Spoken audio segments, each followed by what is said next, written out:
කොහොමරි ගෙනාවා ඒකේ. ඉතින් ඒකේ ආරක්ෂාව තර කරන්න ඕනේ. අපි වගේ උන් හිටියොත් එහෙම හරි. ඒක තර කරන්න ඕනේ. ගෙනාපු චෝදනාව තියෙනවා. මම මහේෂ් කිව්වේ ඉබ් වගේ කතු දැන් එනවලු. සංකල් කියද්දි ප්‍රදීප් මට විනාඩියකින් කාරණාවක් තියෙනවා මතක් කරලා දෙන්න ඕනේ. වාට මේ අපිට කියන්න නුවර ෂෝ එකකට යන්න ගිහලා කඩු ගන්නාවේ හදිසි යන්නේ මේ ෂෝ එකකට කඩු ගන්නාවේදී වතුර පාරක් අරලා ගන්න ඕනේ කියලා වාහනේ නැවතුවා නේ. නැවතුවමයි නේ. නැවතුවමයි. මොකද උනේ? ඇත්තටම ලොකු කරදරයක් වුණේ ෂෝ එකට යද්දී අපි හදිසි යන්නේ ගාන ටයිම් තියලා තමයි යන්නේ. කඩු ගන්නාවේදී බොඩි වොෂ් එකක් දාගන්න පොඩක් හරි අර වතුර අල්ලලා දැන් තියෙනවනේ. එදා 24 වෙනිදා මේ ඔක්කොම සර්විස් ස්ටේෂන්ස් ඔක්කොම වහලා තිබුණේ. ඉතින් එතනින් වතුර අල්ලගන්න නැවතුවා. ඊට පස්සේ කායක දැන් හොදලා පිය දානකොට එතන හිටියේ වොෂ් කරපු මිනිස්සයා කියනවා මහත්තයා ලොකු අමාරුවක වැටිලා ඉන්නේ කියලා කියනවා. මම බැලුවා මේ වාහනේ වතුර ඔක්කොම කියලා දැන් ලස්සනට තියෙනවනේ. මම බැලුවා මොකද්ද අමාරුව කියලා. මම මොකද්ද කියලා. ඉස්සරහ ටයර් එකේ උලන් ගිහිල්ලා කියලා කිව්වා. හරි ඒක ප්‍රශ්නයක් නැහැ. ඉතින් අපි ස්පෙයා වීල් එක දාගමු කියලා කිව්වා. ඊට පස්සේ ස්පෙයා වීල් එක දාගන්න යද්දී වීල් බ්‍රෂ් එක අවශ්‍ය වෙනවා. ඉතින් වීල් බ්‍රෂ් එක බලනකොට ඒක සෙට් වෙන්නේ නැහැ. මොකද මේ ඇලෝ වීල්ස් චේන්ජ් කළා වීල් බ්‍රෂ් එක චේන්ජ් කළා නැහැ. හරි ඒකත් හරි ඊට පස්සේ දැන් අතර මේ පුද්ගලයා මතක් කරන්න ඕනේ අපිට ගොඩක් උදව් කරා. තමන්ගේම දෙයක් වගේ මහන්සියලා උදව් කරා. ඊට පස්සේ වීල් බ්‍රෂ් හොයවා දැන් 3 වීල් නවත්ත වීල් බ්‍රෂ් හොයනවා. ඊට පස්සේ 3 වීලර්ස් ඒ කියන්නේ වාහන නවත්ත හොයනවා. එකක්වත් හරියන්නේ නැහැ. ඊට පස්සේ කොහමරි දැන් ෂෝ එකට යන්න පරක්කු වෙන නිසා පැය භාගයක් වගේ තියෙද්දි එහෙන් ෂෝ එකේ කට්ටිය මට යන්න වෑන් එකක් එව්වා. ඊට පස්සේ මම යනවා 3 වීලර් එකට. ඒකේ පොල් පටවපු 3 වීලර් එකක් කාලෙකින් ගියේ 3 වීලර් එකක. ඊට පස්සේ කොහමරි මම ෂෝ එකට ගියා. දැන් මගේ මස්සිනයි වයිෆුයි තමයි මේ හිටියේ කායකේ. අයියයි නංගි. ඔව් මම එතනින් මිදිලා ගියා. මේගොල්ලෝ හොඳ කට්ටක් කාලා තිනවා. ඊට පස්සේ කොහමරි වීල් බ්‍රෂ් එකක් හොයාගෙන ඇවිල්ලා ඊට පස්සේ රෝදේ ගලවලා ඊට පස්සේ ස්පෙයා වීල් එක හයි කරාට පස්සේ අර බඩ ගොඩක මේක චැක් එක ඔක්කොම ගහලා මේක හයි කරාට පස්සේ ස්පෙයා වීල් එකෙත් නැහැ. උලන් එකෙත් උලන් නැහැ. හයි කරාට පස්සේ එහෙම අවස්ථාවක් එන්නේ නැහැ නේ. ඉතින් අපි එච්චර බලන්නේ නැහැ. මේ ඊට පස්සේ ස්පෙයා වීල් එකෙත් නැහැ. ඊට පස්සේ මොකද ගන්නේ රෝද දෙකම ගලවලා මේ රෝද දෙකත් අරගෙන 3 වීලර් එක ගිහිල්ලා කොහොම හරි රෑ තිස්සේ කතා කරලා එදා ටයර් ෂොප්ස් එක ඔක්කොම වහලානේ. ඔක්කොම හුලං ගහගෙන පැච් මේව කරගෙන එනකොට 3 වීලර් එකේ පෙට්‍රල් ඉවරයි. නරකම කිලෝමීටරයක් විතර කඩු ගන්නවා කන්දේ තල්ලු කරනවා. කාලේ එළියට බහලා. දැන් මම එතනට සහභාගී වුණේ මම එතනින් බේරලා හිටියා අර මස්සිනා තමයි ඉතින් මේ මස්සිනාගේ නරක කාලේ. මගේ හොඳ වෙලාව කියලා හිතන්නත් පුළුවන්. හොඳට දන්නවද ඔක සිද්ධිය දැකපු කෙනෙක් මෙතන ඉන්නවා කියලා? කවුද? ඔයාගේ එහා පැත්තේ ඉන්නවා. කොහොමද?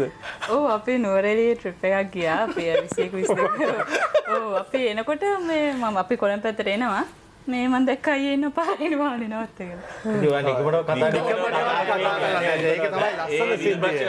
අයියේ කියලා පාඩිලා ඒක තමයි. දාගන්න මොරටුවේ දුන්න ගහට ගහමු. නෑ මේ කඩු ගන්න. මේ කඩු ගන්නවා. මුණ කාර් එකට මේ කඩු ගන්නාවේ ඉන්න ඔය වෙළඳ මහත්තවරු හරි උදව් කරනවා මිනිස්සු. මටත් ඔය වගේ මකරදබයක් වුණා. අපි මොනම් වැඩස්ථානේ අවසානට ඇවිල්ලා ඉන්නේ අපි පොඩ්ඩක් අසංග. ඔව්. තාත්තා පොඩ්ඩක් තප්පර කීපයකින් මතක් කරමු නේද? අපූර්ව චරිතය හඬ කැවීමේ ඒ අපූර්ව නිර්මාණය. ඔව් ඒ කියන්නේ තාත්තා කියන්නේ දැන්ට දැන් අවුරුදු 11ක් විතර වෙනවා නැති වෙලා. වානාවා පෝනම් පෝකම්මෝ ගෝ චිකාගෝ කිව්වහම තමයි තාත්තව දන්නේ. ඒ සීල් එක තියෙන්නේ. ඉතින් තාත්තයාගේ පුතා කියලා තමයි හැමෝම ආමන්ත්‍රණය කරන්නේ. මට ඉතින් hina වෙන්නේ ඉතින් යාට තාත්තයා කියන්නේ තු වෙන මොකක් කියන්නේ? අවුරුදු 20 ගානක්ම තාත්තේ ගාව හිටපු එක නේද? ඔව්. තේපලයි. මේ කොහොම හරි තාත්තගේ සින්දුවක් තියෙනවා වානාවා පෝනම් පෝ. ඒක කොහොම හරි එන අවුරුද්දේ කියන්න කියලා හිතාගෙන ඉන්නවා. සංගීතයෙන් ඉන්නවා. සංගීතයත් එක්ක. ඔව් සංගීතයත් එක්ක. අපි සුප්පතනවා. එහෙනම් අපි වැඩසටහන අවසානයට ඇවිල්ලා ඉන්නේ සීගෝ වෙතින් වටින ජංගම දුරකථනය බැගින් ආපු හැමෝටම ටැග් කරන්නටයි මේ වෙලාවේ සූදානම්ින් ඉන්නේ. අයියේ ඔයාගෙන් ওই පැත්තට අපි බෙදා හැරීමේ කටයුතු බලාපොරොත්තු වෙනවා. මහේෂි ওই පැත්තට බෙදා හරින්න. ඒ විතරක් නෙමෙයි හැමෝම ලස්සන වෙන්න එන්චාන්ට් වෙතින් තෑගි පාර්සලයක් දෙන්නත් අමතක කරන්නේ නැහැ. මෙන්න මේ තෑගි පාර්සලයක් අයියා එකක් දෙනවද? මම බලමු මොකද්ද ප්‍රශ්නේ කියලා. ඔය පැත්තට යන්න. නෑ ගන්න ඇති. යමු පැත්තට. එපා කියන්නේ නෑ. එහෙනම් ඉතින් අපි 2015 වෙනුවෙන් කොපි චැට් අවසන් කරන්නයි සූදානම් වෙන්නේ. අවසානයේට මහේෂි ගායනවා ගීයක් පාට් එක ගයන්න ආරාධනා කරනවා ප්‍රදීප් රංගන්ට. ස්තුතියි ඔබ 6 දෙනාට. ඔබ 6 දෙනාටත් සියලු යහපත් සිතුම් පැතුම් මිටුවන සුබ නව වසරක් වෙන්න කියලා ප්‍රාර්ථනා කරනවා. රංගනත් එසේම වේවා 54 වෙනි උපන්දිනයේ එච්චරම දාන්න එපානේ. එහෙමනම් අපි සමු ගන්නවා ප්‍රේක්ෂක ඔබට 2015 අප සමගින් කොපි චැට් හරහා රැඳී සිටියාට ගොඩක් ස්තුතියි. හැමදාමත් හදවතින් අප ඔබ සමගයි. 2016 සුපුරුදු ලෙස රැඳී සිටින්න. සුබ නව වසරක් වේවා ඔබ හැමතෙම.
Sanduran taru rasa kiwa mat